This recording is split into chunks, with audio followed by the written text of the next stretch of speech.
September 11th happened to me, and I was supposed to be having breakfast. We had reservations on Windows on the World, on the top of the second tower, for 8:30 Tuesday morning, September 11th, 2001, my parents and I. And my parents are from New York, but never visited New York, and I'm living with Daniel Berrigan in the Upper West Side with our big community, and they called the week before and said, we're coming, we're gonna do all the sites, and then we're gonna end with breakfast at the Windows on the World. And I was like, okay. And they came, and we did a lot of sightseeing, and then we had mass with Dan and my community the night before, and that day my mother said, well, I feel sorry for you having to take the subway all that way from the Upper West Side to the Twin Towers. We changed the reservation to another hotel on the top of that hotel overlooking Central Park, which is only a few blocks. And I was like, whatever. And so they left, and I went downtown and by chance met the head of the Red Cross as they were opening the family center. There were 10,000 relatives on the street. And I showed up dressed in clerics, and she said to me, good, you're here. After we process every missing person report, you go stand in the corner, we'll have everybody go talk to you. I said, well, what do I do? She said, just be listening and compassionate. That was so funny. I went, oh, okay. At the end of the day, she said, we were watching you, and we want you to coordinate all the chaplains programs. And I had 600 chaplains ministering to 50,000 direct relatives after September 11th, 24/7 for 3 months. And then once a week, I worked all day at Ground Zero. And on Saturday afternoons, we had our protests in Times Square and Union Square and Washington Square against the U.S. war in Afghanistan, as you do. I thought this was normal, Pat. Love your neighbor, love your enemies. Well, the New York Times wrote about me, and that was very weird. And the church officials and the bishop and the cardinal and the Jesuits got so many complaints, I was immediately kicked out of New York. And I'm such a nice guy. I'm trying to make them laugh here, Pat, and it's not working. So I had friends in New Mexico, and they said, hey, you know,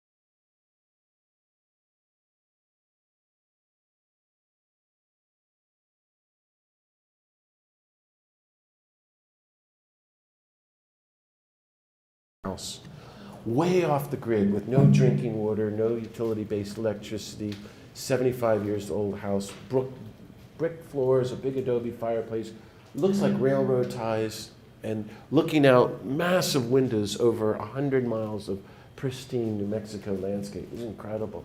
And that's what I've written my new book about, that they will inherit the earth, peace and nonviolence in a time of climate change. My journey into deeper oneness with the earth, living out the beatitude. Blessed are the meek, the gentle, the nonviolent, they shall inherit the earth. Jesus made that connection long ago.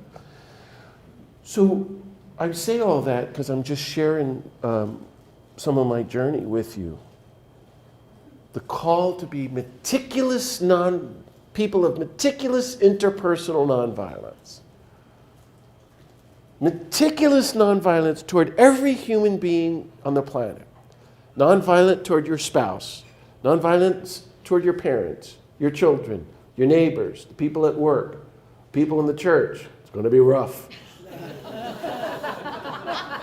Nonviolent toward the people at the Bath Iron Works. Nonviolent toward everybody in Maine. Nonviolent toward every human being on the planet, especially the people we're trying to kill all over the world. And then nonviolence toward the creatures, and nonviolence towards creation. How's that going for you? That's what, huh? So we want to be nonviolent toward ourselves, but we want to be nonviolent toward everybody. And we're sitting here at this lovely peace gathering today going, well, this is all very nice, and I love peace. As that lady once said to me, peace? I'm a big fan of peace. But sometimes you just got to kill somebody. She stood up and said that in a packed church. And she just says what we all think. It's called the just war theory. Yeah, Jesus was a nice guy, but we're much smarter, and you got to kill Hitler or Saddam, or I will hunt down and kill Osama bin Laden, Barack Obama said. This is not the way of Jesus or nonviolence. Who's the person you'd like to get back at with a little revenge? I'm just saying. Who's the person in your life who pushes all your buttons, who triggers your violence, who you want to really at least slug, maybe kill, or a few people you want to kill? They're your teachers of nonviolence. Isn't that wonderful? Aren't you lucky to have them in your life? Because first of all, they're showing you how violent you are, and you think you're going around as a holy peacemaker. I'm just saying. Because this is the way I am. And we need to really reflect on how can we deepen our nonviolence in our relationships? And be so conscious and aware as we're interacting with people that we're really trying to be nonviolent. Of course, I'm talking about love and compassion and peaceableness. These are just words. It's language to look at our behavior. Apparently, if you touch Jesus, you just feel better.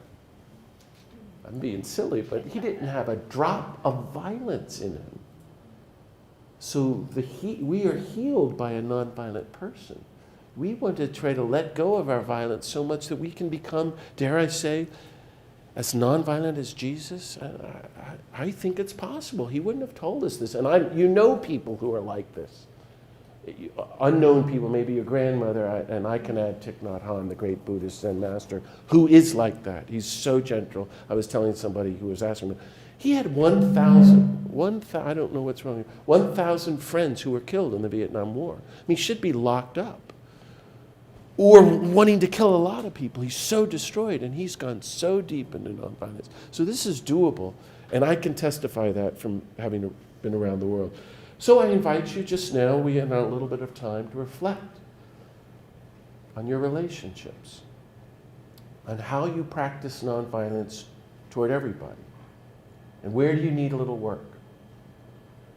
And that's why I put it that way, who the people who trigger you.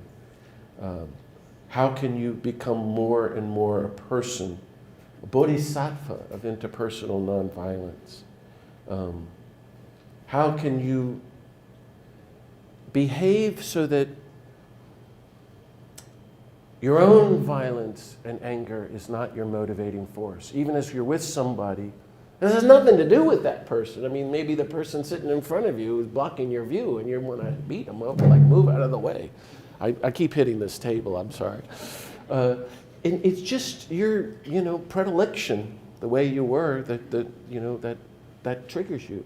And you're looking at being mindful and peaceful towards the person next to you who triggers that. And Gandhi says we're going to expand this methodology of interpersonal nonviolence toward the whole planet and help us all become sober people of nonviolence. It's very powerful. Have you been trained in nonviolent conflict resolution? I think that Martin Luther King, in every single march up until Memphis, you couldn't march with him unless you'd done 1 hour or 3 hours of nonviolence training. You need to do this in Maine if you're not doing it as things get worse. And in the brochure that you have in your packet from my group, Pace Bene, Campaign Nonviolence, we have a great program, a book called Engage, which is a 10-part workshop on the methodology of interpersonal nonviolence, nonviolent conflict resolution. And it's really good to have role-playing exercises whenever you do a demonstration. But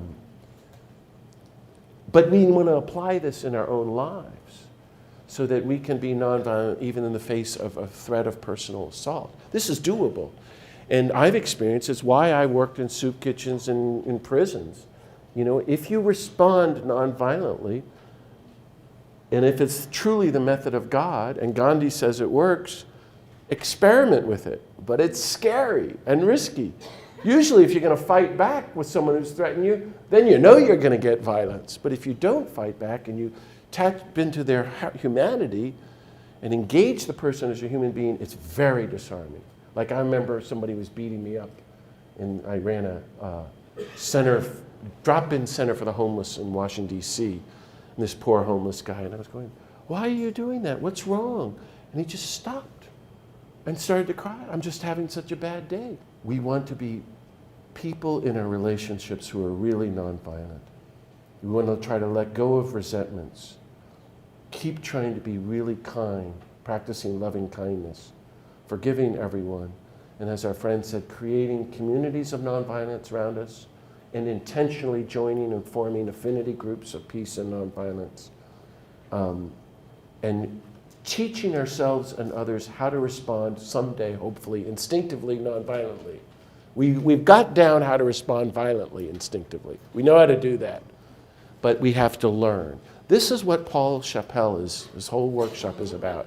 I don't think I've met Paul, but that Pat said is coming to speak. He's saying you have to learn how to read. Exactly.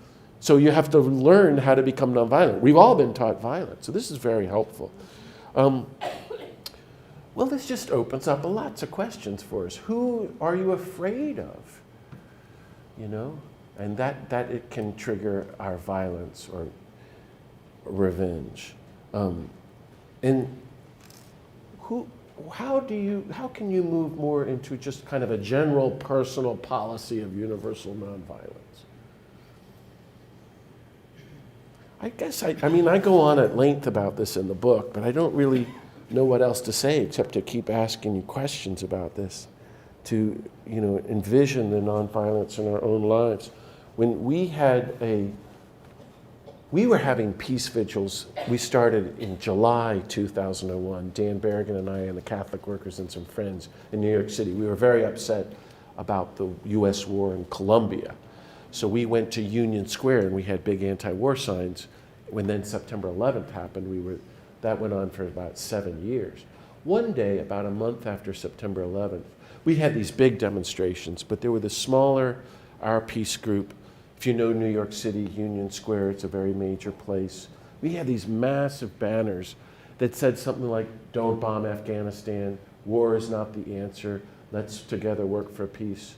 And here's Daniel Berrigan, and here's Bob Keck, our friend who's Dan's peer, 3 Jesuits, Catholic workers. We're here. There's 1 million people milling about. New Yorkers were covering, and this Marine came through the crowd right up to me to kill me in front of everybody. "How dare you? I'm going to kill you right now for attacking the U.S. military. We've got to bomb them. What would you do if I killed you right now in front of everybody?" And I said, "Oh, thank God. That'd be fabulous." No, I didn't say that. I said, "Well, I would die if you killed me. And then I'd go to heaven. And I'd be with Jesus for eternity with the saints. You, on the other hand, would be arrested and put in prison for the rest of your life. And you would regret what you had done. And there'd be discussion about executions. And my friends and I, they'd be very sad. And we'd all be praying for you." And he went and turned and walked away. And one of the other Catholic workers went up to him and started talking to him, and he broke down crying. And he came out and apologized. This has been my life story. Maybe it's your life story too. We can train ourselves to respond nonviolently. And I could talk about my family, and they have very difficult problems with me. But for me, the real problem is the church. It's church people that I find the most difficult. And I see that in the story of Jesus working with the religious authorities who eventually bring about his death. There's something about, and it's men and women. When you get into organized religion, suddenly you're all about power and me. Listen, you just leave nonviolence, and you see it there and you see it today. So we have to help and really reach out and engage in active love, especially with our religious leaders, our priests and ministers, to teach them about nonviolence. This is critically important. So I'm not talking about passivity. I'm talking about really trying to be nonviolent in our lives, in all our relationships, and the way we are in the world. And that's an active public role, I think. And we're going to talk about being part of the movement. Hey, Bill, I know, Bill, can he hear me, Ursula? Bill, can you hear me? Come on up here. I want to demonstrate something for the Sermon on the Mount. I'm going to slug Bill, and then we're going to explore how he didn't respond nonviolently. Somebody clapped in the back, Bill, when they said I was going to slug you. So you're looking at me again like, what the heck are you talking about, John? Like there's a methodology of nonviolent conflict resolution. It's right there in the Sermon on the Mount. Have you all studied Walter Wink? Raise your hand if you know who Walter Wink is. So that's not many. This theologian, my friend, he was from Massachusetts. He died a few years ago. He wrote a book about nonviolence called Engaging the Powers, and for the first time in 2,000 years explored nonviolence. He went beyond Gandhi's understanding. But the way I understand, so in Matthew 5, you have the Beatitudes, and then you have the 6th antitheses. You have heard it said, thou shalt not kill. The first one is, I say don't even get angry. And we'd be like, excuse me, Jesus, what are you, crazy? Be reconciled. The 5th antithesis is the one I want to talk about now because Gandhi read it every day. And the 6th one, you have heard it said, love your countrymen and hate your enemies, but I say love your enemies. Bless those. The 5th one, this all goes back to Tolstoy. This is very interesting to me. Tolstoy is reading the 5th antithesis one day, and a light goes on, and he changed his life, and he spent the last 25 years of his life, if you study his life, just writing about the 5th antithesis, Matthew 5, verse 37. You have heard it said, an eye for an eye and a tooth for a tooth. But I say to you, according to Walter Wink's translation, offer no violent resistance to one who does evil. I'm going to repeat that. Offer no violent resistance to one who does evil. Meticulous interpersonal nonviolence. That's a commandment if you want to follow this guy. Instead, we've totally rejected that and gone back to an eye for an eye, which Gandhi just says leaves the whole world blind. Then Jesus gives 5 examples about how to do that. He's teaching these poor people in the outskirts of Galilee. The first one says, when someone strikes you on the right cheek, turn the other cheek. And we're going, huh? So I'm going to slug Bill here and show you. Stand back a little bit here. Just stand there. I just recited the text to you. And what's wrong with the scenario? I just said the exact sentence, quoting from the Greek. What did Jesus say? There's actually 5 concrete examples. The commandment is offer no violent resistance to one who does evil. When someone strikes you on the right cheek, turn the other cheek. It's not possible to strike Bill on the right cheek. Did you all know that? Yes. You did it, Ursula. Did everybody else know that? This is really important. He's doing a workshop on nonviolence with these poor people. St. Peter's going, oh, come on, man. I'm trying to make them laugh here, Pat. Because, like nobody's left-handed. Actually, in those days, you didn't use the left hand even for fighting. It was for the bathroom, for unclean things. This is really an interesting thing. So Jesus is saying when someone strikes you on the right cheek, well, then how do I strike Bill on the right cheek? In Jesus' workshop on living a nonviolent life. Bill is kneeling down. I'm the horrible Roman soldier. What are they doing? They're barreling through Galilee. It's the most horrible, poor, impoverished place on the planet, the outskirts of this evil Roman Empire. What do? They steal everybody's little stuff they got, burn down the houses, rape the women, kill the kids, and make the men carry the stuff, and they're overnight part of the Roman army, and then they're all being killed, massacred. It's top-down humiliation, which is at the heart of imperial violence. Bill is kneeling down. I'm using the back of my hand. You nobody. Yeah. Top-down oppression, humiliation, which is at the heart of structural violence. Jesus is teaching Peter and Bill, to turn the other cheek, saying, you can't humiliate me. I'm a human being. You have to deal with me as a human being and equal to you. Well, obviously, you're not buying this. I don't think they bought it then either. But I can't, stop without mentioning the creatures and Mother Earth, too, in this part. So why I wrote this book is I realized Thomas Merton, this is my book, They Will Inherit the Earth, he said in 1965 that we're wrong with the translation, blessed are the meek.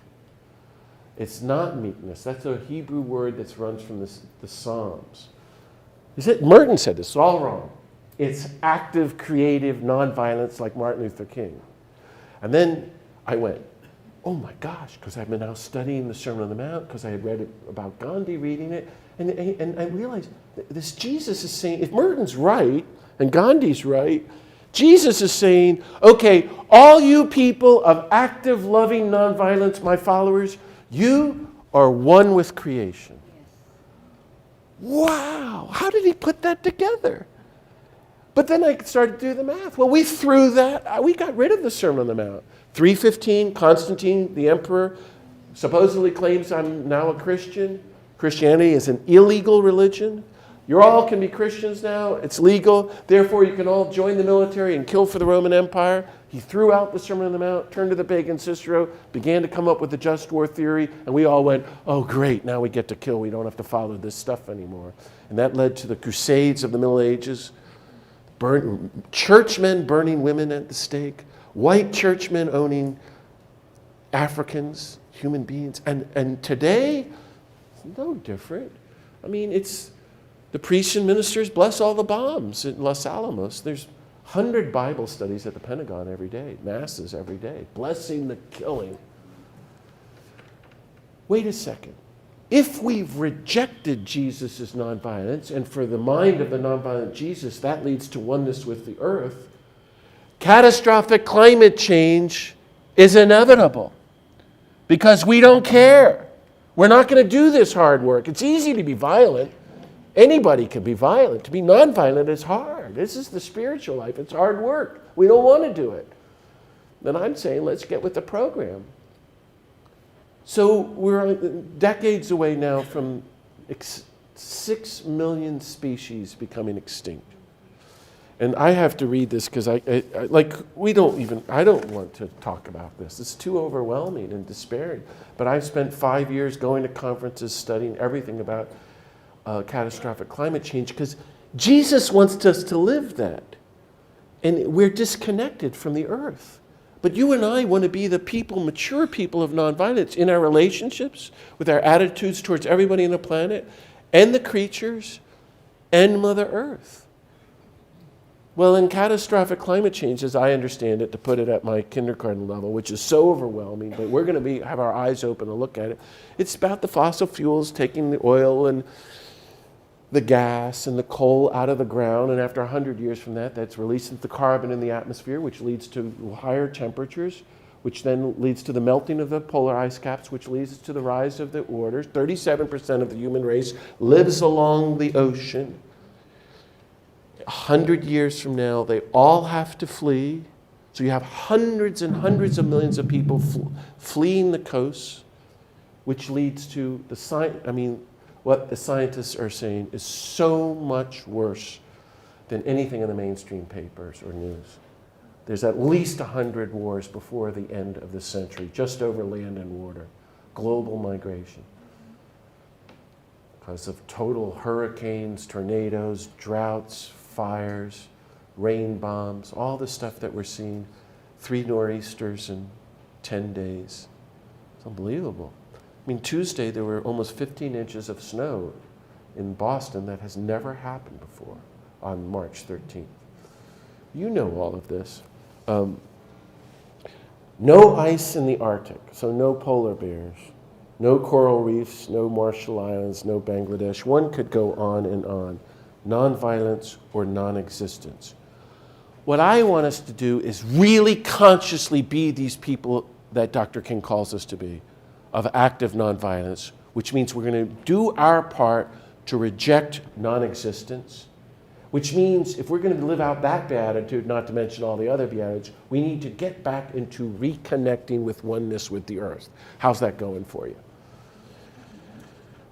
You know, all our lives, all our people, all our relationships, all the creatures, and Mother Earth. So in the book, I talk about, well, and this is in the Nonviolent Life and my new book, They Will Inherit the Earth. The first, I think, only way to cope with all of this is grief. Grief, grief, grief. This is what all the religious leaders of the world are saying. But you already know that, because just before he says, blessed are the meek, they will inherit the earth, blessed are the nonviolent, he says, blessed are those who mourn. If you care about Mother Earth and the creatures and our suffering sisters and brothers in Afghanistan and Iraq and Yemen and Palestine and Libya that we're bombing, and other people we want to nuke like North Korea and Iran, or the 800 million people are starving, and you do care. You are grieving people. So we have to make this a new spiritual practice. No, we're angry. Well, Jesus says that doesn't help. That's not the emotional life of nonviolence. And we don't want to be fueled from anger, and we don't want to give into fear. But he urges grief and joy. It's very powerful. But I want to say this, especially as we're looking at what we're doing to Mother Earth. And it's full on now. And that has to become really more intentional. Apparently the methodology is, I mean, we're not allowed to grieve in this country. I saw that in September 11th, encouraged not to. If you formally grieve, like Jesus arrives in Jerusalem on his campaign of nonviolence, what does he do? He breaks down sobbing. If today you had only known the things that make for peace. If you take time once a week to really feel the pain of Mother Earth and lament, it will break our hard, violent hearts a little bit. They'll begin to crack. This is good. Because then that could lead to compassion. And we could become people of universal compassion. And compassion always leads to action. Jesus then takes action, public action, civil disobedience in the temple. So I invite you to reflect on that. We have to practice real mindfulness in our relationships to one another. And by that I mean learning to see everybody as your brother, as your sister, as God. For Christians, you see Christ in everyone. You're just in the beatific vision every day. And the creatures. And Mother Earth. If we're disconnected, this weird connection Jesus said 2,000 years ago, nonviolence, oneness with the earth, and we ourselves are to blame, you and I want to start really remaking that spiritual connection. Does this make sense? So that, I think the best way to do that is to be mindfully aware and conscious, not just of one another, but the birds, the trees, and the oceans, and the sky. Consider the lilies of the field, someone said. Look at the birds of the air. Learn the lesson of the fig tree. That's a quote from the gospel. Jesus walked the earth, knew every animal and plant, was very aware. We don't even have to walk on water. We just have to walk peacefully on earth. And in the book I write about my friends. Well, that means to reflect on what you eat, what you wear, how you live, connections, connections, connections. So, and things like, you know, if you're involved in the environmental movement, like 5 years ago, the thing you would have heard everyone say over and over again was change your light bulbs. Remember that? Did a lot of you change your light bulbs? Nobody's saying that anymore. Have you noticed that? It's not. Bigger cars. Huh? We're back to bigger cars. Actually, it's too late It's too late. with the light bulbs. So the message from the global leadership is movements, movement, movement. We need political will. And that's what I want to talk about after lunch. That's this bottom-up, people power, grassroots movement. But you still got to change your light bulb.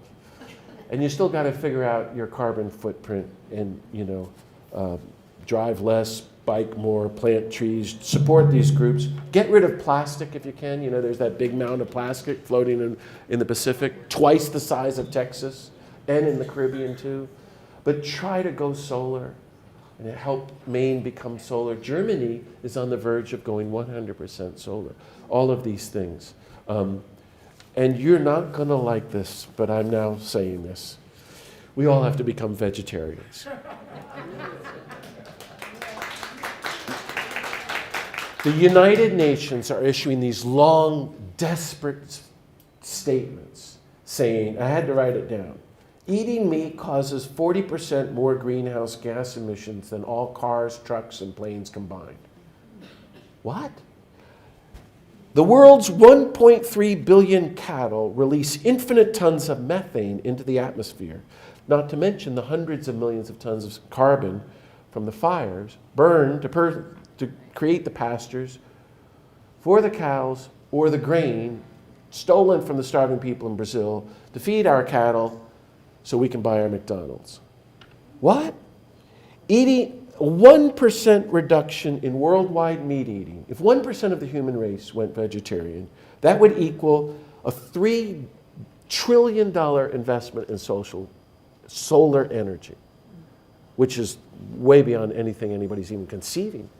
I could go on and on with this. They're talking about connections. Of course, meat is all poison now. It's full of chemicals. But if you've been to a slaughterhouse, that's not really nonviolent. I'm just saying. But if you care about the earth, those days are over, friends. Now, I've heard Thich Nhat Hanh speak on that for 3 hours. Gandhi, don't even mention eating meat to him. He would just go, they're carnivores. I thought you'd laugh at that because I think it's so funny. The way he was like, what?